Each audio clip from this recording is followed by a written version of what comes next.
সুপ্রিয় দর্শক, আসসালামু আলাইকুম। কেক লাভার যারা আছেন তাদের কাছে কিন্তু বাটারস্কচ কেকটি অত্যন্ত জনপ্রিয়। আর এই কেকটি খুব সহজভাবে কিভাবে করবেন দেখে নিন। 60 গ্রাম, তারপরে এটার সাথে কর্নফ্লাওয়ার দিলে 15 গ্রাম দিলে 75 বলে, তারপরে 15 গ্রাম না 15 গ্রাম কর্নফ্লাওয়ার 15 গ্রাম। হ্যাঁ, আর চিনি যেন কতটুকু 75 গ্রাম। 1 চিমটি লবণ।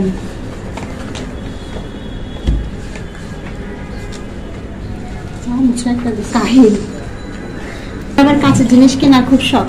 এটা বেকিং পাউডার পছন্দ। হ্যাঁ, কাঁচের জিনিস কিনবো। এক চা চামচ দিব।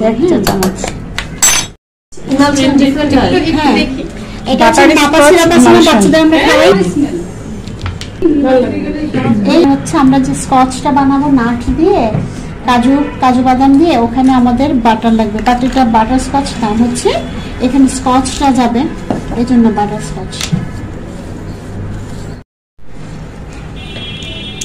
সকালবেলা এটা দিয়ে হবে রাজকীয় কেক। হ্যাঁ, আরেকজন শেফের ওই ক্লাস থেকে 2জন স্টুডেন্ট চলে আসছে আমার এখানে, এসে বলতেছে আপনি এখানে না শেখেন। কারণ আমাদের ধীরে ধীরে সবার মনে আমাদের একই করতে, এইটা কি ওইটা কি, একজন একটু কম বুঝবে, একজন একটু বেশি বুঝবে, তো যে একটু বেশি ভালো।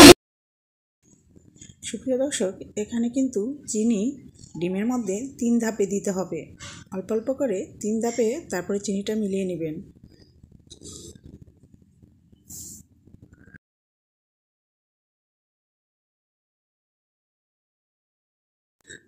যখন চিনি এবং ডিম বিট করা হয়ে যাবে তখন দিয়ে দিতে হবে তেলও 3 টেবিল চামচ পরিমাণ দিতে হবে। এটাকেও 3 ধাপে দিতে হবে। আর তেল দেওয়ার পর বেশি কিন্তু বিট করা যাবে না।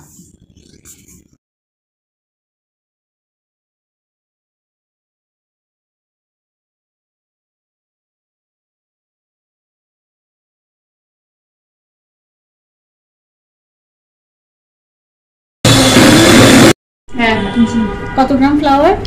60 কর্নফ্লাওয়ার দেওয়া হয়েছে 15 গ্রাম।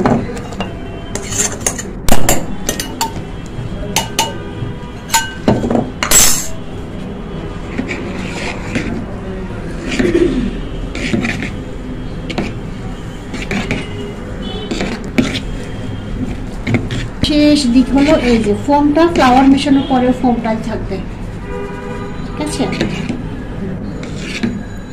এই কাজটা করতে হবে ধৈর্য নিয়ে।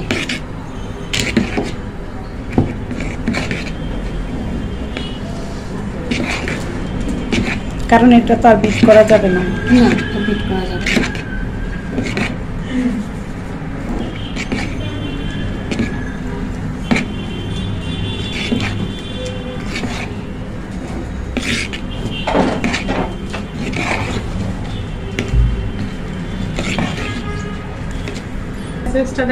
এটার মধ্যে আমি সরাসরি বাটার স্কচটাই দিয়েছি। আপনি চাইলে 1 ফোঁটা দিতে পারেন, কিন্তু বাটার স্কচটা যেহেতু এটা বাটার স্কচ কেক, একেবারে শুরু থেকেই বাটার স্কচই দিবেন। 1 চামচ বা 1.5 চামচ 2 চামচ দিলে সমস্যা হবে না, তাহলে ডিমের গন্ধটা লাগবে না।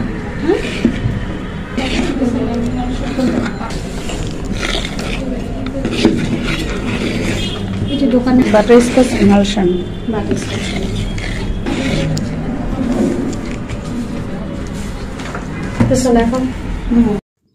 এবার ডোটা মোল্ডে ঢেলে তারপর 180 ডিগ্রি সেলসিয়াস প্রিহিটেড ওভেনে 25 থেকে 30 মিনিট বেক করতে হবে।